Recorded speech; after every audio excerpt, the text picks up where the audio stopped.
इस मजेदार कहानी की शुरुआत होती है डैमिन नाम के एक बहुत ही बड़े बिजनेसमैन को दिखाते हुए। डैमिन अपने कार के अंदर मौजूद होता है, लेकिन वो थोड़ा सा परेशान लग रहा था। डैमिन के हाथ में एक कार्ड था जिस पर लिखा होता है दे कैन हेल्प यू, और वहाँ पर एक नंबर भी मौजूद था। इसीलिए डैमिन सीधा दिए गए एड्रेस की तरफ चले जाता है। वहाँ पहुँचने के बाद डैमिन को एक प्रोफेसर मिलता है जो डैमिन को कह रहा था कि हमें पता है कि आपको हमारी जरूरत है। दरअसल प्रोफेसर और उसकी कंपनी को पहले से ही पता था कि डैमिन को एक बहुत ही खतरनाक बीमारी है और वो जल्द से जल्द मरने वाला है। डैमिन को भी कहीं न कहीं इन सारी बातों का सॉल्यूशन चाहिए था, इसीलिए वो प्रोफेसर के पास आया होता है। प्रोफेसर ने जवाब दिया कि हमारी एक टेक्निक होती है श्रेडिंग, जिसमें कि हम एक आदमी की आत्मा और उसकी पूरी कॉन्शियसनेस को दूसरे आदमी के बॉडी में ट्रांसफर कर देते थे, और अगर डैमिन चाहेगा तो उसकी सारी कॉन्शियसनेस और आत्मा दूसरे बॉडी में ट्रांसफर कर दी जाएंगी। क्योंकि अब टेक्नोलॉजी का दौर काफी ज्यादा आगे बढ़ चुका था। बहुत सारी कंपनियां इसी तरीके की टेक्निक बनाती थी जो कुछ सालों पहले इमेजिनेशन होती हैं। प्रोफेसर तो डैमिन को एक आदमी की बॉडी दिखाते हैं जिसके अंदर उसकी आत्मा ट्रांसफर कर दी जाएगी,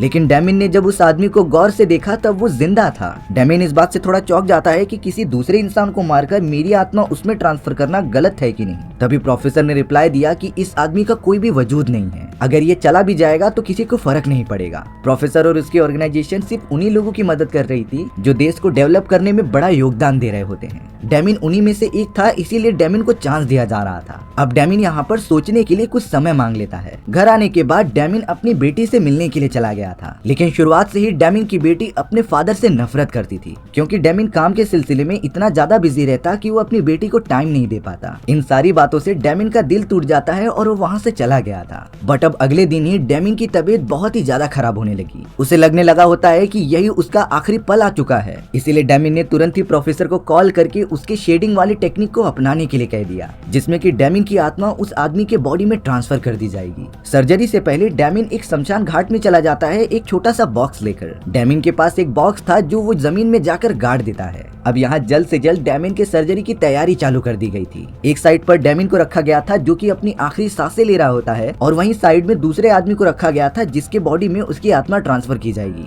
सारे प्रोसीजर फॉलो करने के बाद कुछ ही घंटों के अंदर ही अंदर डैमिन अपनी आंखें खोलता है, लेकिन अपनी बॉडी में नहीं बल्कि उस दूसरे आदमी के बॉडी में। डैमिन पूरा शॉक हो गया था कि ऐसी चीजें सच में वर्क करती हैं। हालांकि शुरुआत में उसे नए बॉडी के अंदर एडजस्ट करने में काफी प्रॉब्लम हो रही थी, लेकिन तब से ही डैमिन की अच्छी खासी ट्रेनिंग चालू हो जाती है। शुरुआत में डैमिन को अपने दिमाग के अंदर अजीब अजीब तरीके के ख्याल आ रहे थे। इन्हीं सारी थिंकिंग को ठीक करने के लिए प्रोफेसर ने डैमिन को कुछ टैबलेट्स दिए थे जो उसे लगातार खाने हैं। डैमिन की अच्छी खासी ट्रेनिंग भी चालू हो गई थी जिससे कि वो अपने नए बॉडी पर कंट्रोल कर सके। एक महीने के अंदर अंदर वो पूरी तरीके से नॉर्मल हो जाता है। अब यहाँ प्रोफेसर ने डैमिन को एक हफ्ते के लिए टैबलेट्स दिए और कहा कि तुम्हें हर दिन एक एक गोलियां खानी है, नहीं तो तुम्हारे दिमाग में अजीब अजीब तरीके के ख्याल आने लगेंगे। प्रोफेसर ने भरोसा दिलाया कि हर हफ्ते तुम्हें इसी तरीके के टैबलेट्स मिल जाएंगे। इसीलिए डैमिन अब बिना फिक्र के अपनी लाइफ में वापस चला जाता है। डैमिन जिस आदमी के बॉडी के अंदर था उसका नाम डैनियल होता है। डैमिन की तो पूरी तरीके से लाइफ खत्म हो चुकी थी, इसीलिए अब डैनियल की बॉडी मिलने पर वो उसी की लाइफ जीने के लिए आ चुका था। धीरे धीरे डैमिन की अपने नेबर से दोस्ती हो जाती है, साथ ही साथ उसने अपनी एक गर्लफ्रेंड भी बना ली थी। डैमिन तो वो सारी चीजें करने लगा था जो वो अपनी जवानी में नहीं कर पाया, जैसे कि उसे एक नई लाइफ मिल चुकी हो। इसी तरीके से एक हफ्ते बीत जाते हैं। एक दिन अचानक डैमिन वो टैबलेट खाना भूल गया, जिसके बाद उसके सर में अचानक दर्द होने लगता है। उसे तो अजीब अजीब तरीके के विजन्स आ रहे थे, जिसमें कि एक लेडी और उसकी बेटी दिखाई देती है। वो दोनों तो एक फार्म हाउस में मौजूद थे जिनके ठीक पीछे एक बड़ा सा वाटर टैंक होता है। अगले विजन में डैमिन ने उस लेडी और लड़की को देखा कि वो हॉस्पिटल में मौजूद हैं और पता नहीं क्यों थोड़े उदास लग रहे हैं। ये सारी चीजें डैमिन के दिमाग में इस तरीके से घूम रही थी कि उसका पूरा सर फटने लगा। डैमिन पूरी तरीके से परेशान हो जाता है कि वो क्या करे। अब थोड़ा नॉर्मल होने के बाद डैमिन ने प्रोफेसर को सारी की सारी बातें बताई। प्रोफेसर ने सिर्फ एक ही जवाब दिया कि तुम्हें अपनी टैबलेट्स लेनी बंद नहीं करनी चाहिए, और अगर तुम ऐसा नहीं करोगे तो तुम्हारी जान भी जा सकती है। प्रोफेसर एडवर्ड को सलाह देते हुए बता रहे थे कि तुम्हें कुछ दिनों के लिए छुट्टी पर चले जाना चाहिए। उन्होंने कहा कि मैं तुम्हारे लिए हवाई की टिकट्स बुक कर रहा हूँ, तो तुम एंजॉय करके आओ। डैमिन को भी लग रहा था कि शायद से यही प्रॉब्लम है, लेकिन डैमिन को ये पता ही करना था कि वो जो विजन्स उसके दिमाग में आ रहे हैं वो हैं क्या। इसीलिए अब प्रोफेसर के जाने के बाद वो लैपटॉप के अंदर वही वाटर टैंक और फार्म हाउस के बारे में सर्च करने लग जाता है। इसीलिए अब डैमिन ने डिसाइड किया कि वो हवाई न जाकर इसी जगह पर जाएगा अपने विजन्स का पता लगाने के लिए। उससे पहले डैमिन कब्रिस्तान में आ जाता है अपने छुपाए गए उस बॉक्स को निकालने के लिए। तब जाकर हमें पता चला कि बॉक्स के अंदर काफी सारे पैसे और डेबिट कार्ड्स रखे हुए हैं जिनके अंदर डेमिन ने ही अपने सारे पैसे ट्रांसफर किए थे, क्योंकि सर्जरी होने से पहले डेमिन को ये भली भांति पता था कि उसका चेहरा और बॉडी जब बदल जाएगी तब वो अपने बिजनेस और प्रॉपर्टी पर क्लेम नहीं कर सकता। इसीलिए डेमिन ने अपने आधे से ज्यादा पैसा डेबिट कार्ड और क्रेडिट कार्ड में ट्रांसफर कर दिया और उसे यहाँ पर छुपा दिया, जिसे कि अब वो बेझिझक यूज कर सकता था। डेमिन तो अब उन सारे पैसों को लेकर निकल पड़ता है फार्म हाउस की तरफ, जो कि उसे विजन्स में आ रहे थे। वहाँ पहुँचने के बाद डेमिन ने एक घर के दरवाजे पर दस्तक दी, लेकिन दरवाजा खुला होने के कारण वो अंदर जाकर चेक करने लगा था।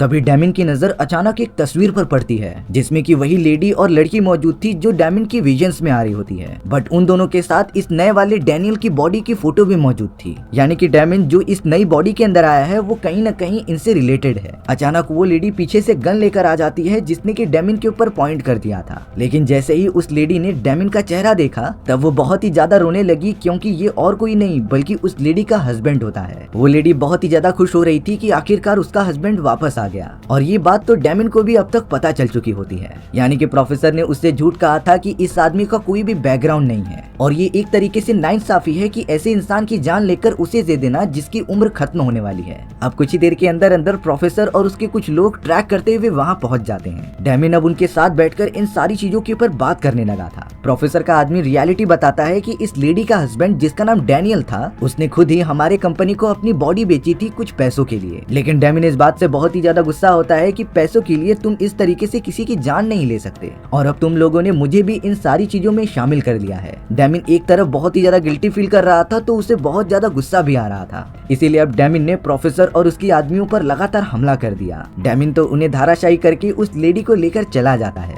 हालांकि अभी तक उस लेडी को पता नहीं है कि ये उसका हस्बैंड नहीं बल्कि उसके अंदर किसी और की आत्मा और कॉन्शियसनेस मौजूद है। फिलहाल के लिए डेमिन उस लेडी को और ज्यादा परेशान ना करते हुए उसे कुछ बताता नहीं और गाड़ी में बिठाकर उसकी बेटी को स्कूल से पिकअप करने चला जाता है। उस लेडी का नाम लिंडा था जो अपने हस्बैंड से बहुत ज्यादा प्यार करती थी, लेकिन अब वो खुश होती है कि उसका हस्बैंड वापस लौट कर तो आ गया। लिंडा अपनी बेटी को स्कूल से लेकर आती है, पर जब उसकी बेटी ने डेमिन को देखा तब वो तुरंत ही उससे भागते हुए गले लग गई थी, क्योंकि डेमिन जिसके बॉडी में मौजूद होता है वो कई सालों से अपने घर पर लौटा नहीं था। डेमिन को भी कहीं न कहीं इस फैमिली के लिए बहुत ही ज्यादा दुख हो रहा होता है, इसीलिए अब डेमिन दोनों को ही लेकर एक होटल में चला गया था रात गुजारने के लिए। अब डेमिन अपने लैपटॉप के अंदर शेडिंग टेक्निक के बारे में और भी ज्यादा इन्फॉर्मेशन निकालने लगता है, जिसमें कि उसे पता चला कि डॉक्टर फ्रांसिस नाम के एक वैज्ञानिक ने इस टेक्निक का इजाद किया था, बट उनकी कई सालों पहले डेथ हो चुकी है। डेमिन जब डॉक्टर फ्रांसिस का एक इंटरव्यू देख रहा होता है तब उसने नोटिस किया कि फ्रांसिस को अपने चश्मे के ऊपर 2 बार टैप करने की आदत है, और ऐसा ही सेम आदत प्रोफेसर को भी है। यानी कि ऐसा जरूर हो सकता है कि डॉक्टर फ्रांसिस ने मरने से पहले अपनी आत्मा को प्रोफेसर की बॉडी में ट्रांसफर कर लिया होगा, यानी कि प्रोफेसर की बॉडी के अंदर और किसी की नहीं बल्कि डॉक्टर फ्रांसिस की आत्मा मौजूद है और वो अभी भी जिंदा थे। डेमिन जल्द से जल्द प्रोफेसर के घर का लोकेशन निकालता है और डायरेक्टली उनसे मिलने वहाँ चले जाता है। प्रोफेसर के आते ही डेमिन ने तो उसके ऊपर गन पॉइंट करके कहा कि मुझे इस शेडिंग टेक्निक के बारे में सारी की सारी चीजें जाननी है। डेमिन की तो वो सारी टैबलेट्स भी खत्म हो चुकी थी जिसे खाने के बाद उसके दिमाग को शांति मिलती है, इसलिए डेमिन को उन टैबलेट्स के और भी ज्यादा स्टॉक्स की जरूरत थी। डेमिन ने तो अब प्रोफेसर को गन पॉइंट पर ले लिया था और उससे सारी चीजें पूछने लगा, लेकिन वहाँ प्रोफेसर के और भी ज्यादा आदमी आने के कारण उन लोगों ने डेमिन को पकड़ लिया था, और अब नियत्ता होने के बाद प्रोफेसर के लोगों ने डेमिन को मार मार कर वहाँ से भगा दिया।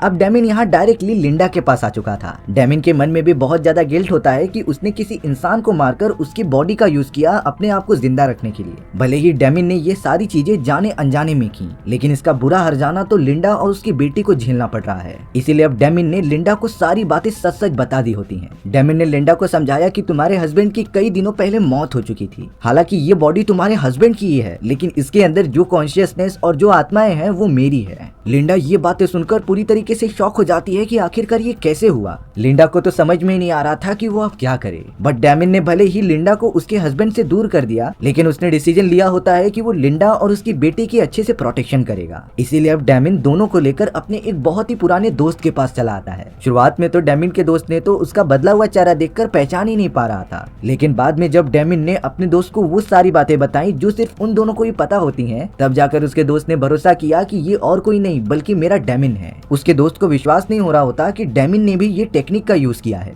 अब डेमिन ने थोड़े दिनों तक वहीं पर रुकने का डिसीजन लिया, लेकिन जब डेमिन लिंडा की बेटी को देखने गया तब वो नोटिस करता है कि उसके फ्रेंड का बेटा अभी भी जिंदा है। डेमिन लिंडा को बता रहा था कि मेरे दोस्त के बेटे की मौत कई साल पहले हो चुकी थी, लेकिन शायद से मेरे दोस्त ने भी शेडिंग टेक्निक का यूज करके अपने मरे हुए बेटे की आत्मा दूसरे बॉडी में ट्रांसफर कर दी, यानी कि उसके दोस्त को भी प्रोफेसर ने फंसाया है इन सारी चीजों के अंदर। डेमिन तुरंत ही अपने दोस्त के पास आकर पूछता है कि आखिर प्रोफेसर और उसके लोग यहाँ पर कितने समय में आ जाएंगे। और तो और डेमिन अपने दोस्त को ये भी बताता है कि तुमने अपने बेटे की आत्मा जिस बॉडी से स्विच की है उसे प्रोफेसर के लोगों ने किसी परिवार से छीन कर मारा था। ये बात सुनने पर तो डेमिन के दोस्त की भी आंखें खुली की खुली रह गई, क्योंकि उन लोगों को प्रोफेसर ने ये सारी बातें बिल्कुल बताई नहीं होती। और अब जल्द से जल्द डेमिन लिंडा और उसकी बेटी को लेकर यहाँ से निकलने लगा था, लेकिन बहुत ज्यादा देर होने के कारण प्रोफेसर और उसके लोग वहाँ पहुँच जाते हैं और डेमिन की कार के चारों तरफ फायरिंग करने लग जाते हैं। प्रोफेसर के सभी लोग लगातार डेमिन का पीछा करने लगे थे। डेमिन अकेले ही कार में बैठकर बड़ी चालाकी से उन सभी का एक्सीडेंट करवा देता है। वहीं डेमिन का दोस्त लिंडा और उसकी बेटी को जंगल की दूसरी तरफ बचाकर लेकर जा रहा था, जिससे कि वो दोनों पूरी तरीके से सुरक्षित रहें। डेमिन का दोस्त लिंडा और उसकी बेटी को लेकर जा ही रहा था, तभी उनके सामने एक कार आ जाती है। उन्हें लग रहा था कि ये कार डेमिन की है जो उन्हें बचाने के लिए आया है, इसीलिए वो तीनों कार के पास चले गए थे। बट अंदर तो प्रोफेसर और उसके सभी आदमी बैठे होते हैं, जिन्होंने अब लिंडा और उसकी बेटी को किडनैप कर लिया था। डेमिन का दोस्त चाह कर भी उनकी मदद नहीं कर पाता। अब वो सीधा भागा भागा डेमिन के पास आ जाता है, जिसने की प्रोफेसर के कई सारे लोगों को मार गिराया था। डेमिन के दोस्त ने उसे बताया कि प्रोफेसर के लोगों ने लिंडा और उसकी बेटी को किडनैप करके अपने साथ लेकर चले गए हैं। डेमिन के दोस्त को उस समय कुछ नहीं समझ में आ रहा था कि वो उन्हें बचाने के लिए क्या करे, बट अब यहाँ डेमिन को किसी भी हालत में लिंडा और उसकी बेटी को बचाना होगा, क्योंकि वो प्रोफेसर बहुत ही बुरा आदमी था और न जाने वो उनके साथ क्या करेगा। डेमिन को यहाँ पर पता नहीं होता कि आखिर उस प्रोफेसर का अड्डा कहाँ पर है, लेकिन जब उसने अपने दिमाग पर बहुत ही ज्यादा फोकस किया तब उसे अपने बहुत सारे विजन्स में थोड़े थोड़े पार्ट दिखाई देते हैं, जब उसे प्रोफेसर के अड्डे पर लाया गया था। उन्हीं सारी यादों को एक साथ कंबाइन करके डेमिन को उनके लोकेशन का पता चल गया होता है, इसीलिए वो तुरंत ही प्रोफेसर द्वारा बनाई गई एक सीक्रेट लेबोरेटरी के अंदर जाने लगा। अंदर पहुंचते ही डेमिन सबसे पहले लिंडा और उसकी बेटी को ढूंढ रहा था, बट अब वो अपने सामने एक बेहोश पड़े हुए आदमी को देखता है, जिससे कि उसे अंदाजा हो गया था कि शायद प्रोफेसर इस बॉडी का यूज करके अपनी वो शेडिंग टेक्निक किसी के ऊपर अप्लाई करने वाला है। अगले ही मोमेंट में अचानक प्रोफेसर डेमिन के सामने आ गया था। डेमिन गन लेकर लगातार प्रोफेसर के ऊपर फायरिंग करता रहता है, लेकिन प्रोफेसर के सामने एक बुलेट प्रूफ ग्लास थी, जिससे कि उसे कुछ भी नहीं हो रहा था। और अब प्रोफेसर के लोग आकर डेमिन को पूरी तरीके से पकड़ लेते हैं। डेमिन उनसे पीछा छुड़ाने की बहुत कोशिश कर रहा था, बट वो सब डेमिन को अब पकड़ लेते हैं। यहाँ जाते जाते डेमिन ने अपने मुंह के अंदर बंदूक की एक गोली रख ली थी, क्योंकि उसके दिमाग में एक प्लान था जो हमें कुछ ही देर में पता चल जाएगा। प्रोफेसर समझ चुके थे कि जब तक डेमिन जिंदा रहेगा तब तक उसके दिमाग में हमारी ऑर्गेनाइजेशन के खिलाफ जो भी चल रहा है वो मौजूद होगा। इसीलिए प्रोफेसर ने डिसीजन लिया कि वो डेमिन की बॉडी में अब एक दूसरी आत्मा को ट्रांसफर कर देगा। उस दूसरे आदमी की बॉडी वो आत्मा थी जो अब डेमिन की बॉडी में ट्रांसफर कर दी जाएगी, जिससे कि डेमिन की याददाश्त चली जाने के कारण उसे कुछ याद नहीं रहेगा। शेडिंग टेक्निक का सारा प्रोसीजर चालू कर दिया जाता है। कुछ ही घंटों के अंदर ही अंदर वो प्रोसेस खत्म होने के बाद प्रोफेसर डेमिन की बॉडी के पास आकर पूछ रहे थे कि आखिर तुम्हारा नाम क्या है। वो बताता है कि मेरा नाम माइकल है, और ये साइड में रखे हुए दूसरे आदमी की आत्मा थी जो अब उसके बॉडी में मौजूद होती है।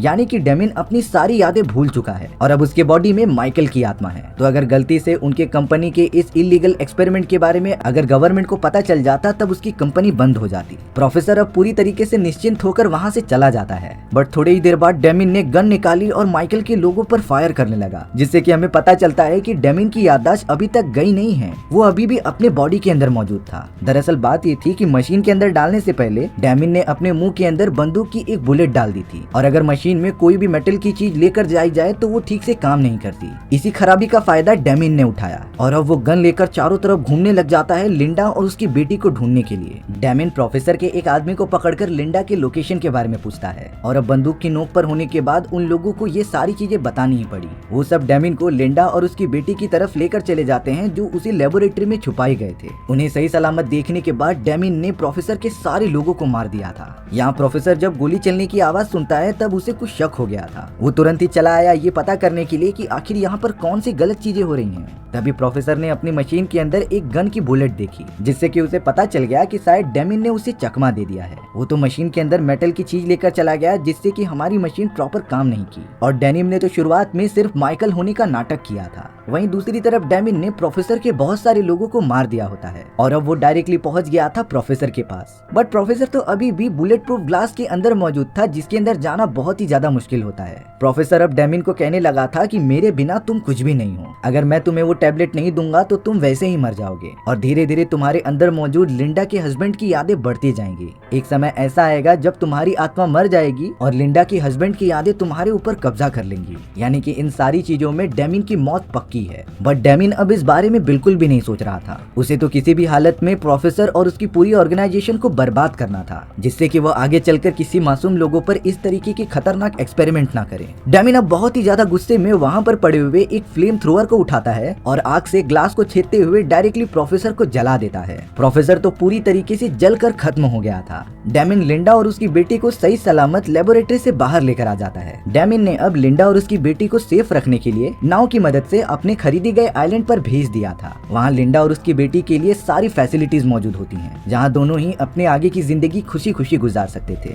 सारी चीजें ठीक होने के बाद डेमिन अब अपनी बेटी से मिलने आता है और उसे एक लेटर देके कहता है कि ये आपके फादर ने दिया था। डेमिन की बेटी जब लेटर को पढ़ रही थी तब उसकी आंखों से आंसू निकलने लग जाते हैं। शायद डेमिन ने लेटर के अंदर कई सारी ऐसी बातें लिखी थी जो उससे शेयर नहीं कर पाया था और अब वो वहाँ से निकल जाता है, जो अपनी बेटी को बहुत ही ज्यादा खुश देख रहा था। डेमिन तो अब अपने आप को एक कमरे में बंद करके नॉर्मल जिंदगी जीने लगता है। उसने कई दिनों से एक भी टैबलेट नहीं खाया होता, जिससे कि डेमिन के अंदर जो भी यादें मौजूद थी वो धीरे धीरे मिटना स्टार्ट हो जाती हैं। यानी कि एक समय ऐसा आएगा जब डेमिन की यादें मिट जाएंगी और वो जिस बॉडी में है यानी कि लिंडा के हस्बैंड डेविड की यादें वापस आ जाएंगी। डेमिन ने इन सारी चीजों का एक वीडियो लॉग तैयार करके रखा था, जिसमें कि अगर डेविड अपने बॉडी में वापस आ जाए तब वो ये रिकॉर्डिंग को देखे, क्योंकि डेमिन ने ये डिसीजन लिया कि लिंडा को उसका हस्बैंड वापस मिलना चाहिए। डेमिन ने जितनी भी एक्स्ट्रा जिंदगी जी वो उसमें बहुत ही ज्यादा खुश होता है और अब कई महीने के बाद हमें दिखाया जा रहा था कि डेमिन अब पूरी तरीके से खत्म हो चुका है। लिंडा का हस्बैंड डेविड अपने बॉडी के अंदर वापस कंट्रोल पा लेता है, जैसे कि पास्ट का कुछ नहीं याद होता कि उसके साथ क्या हुआ था और डेमिन नाम का कोई आदमी भी उसके बॉडी में मौजूद होता है। जब डेविड ने वीडियो रिकॉर्डिंग्स देखी तब उसे जाकर एहसास हुआ कि ऐसा भी हुआ था और अब डेविड को जैसे ही अपनी वाइफ और बेटी की लोकेशन पता चली वो नाव पकड़कर उस आइलैंड पर आ जाता है।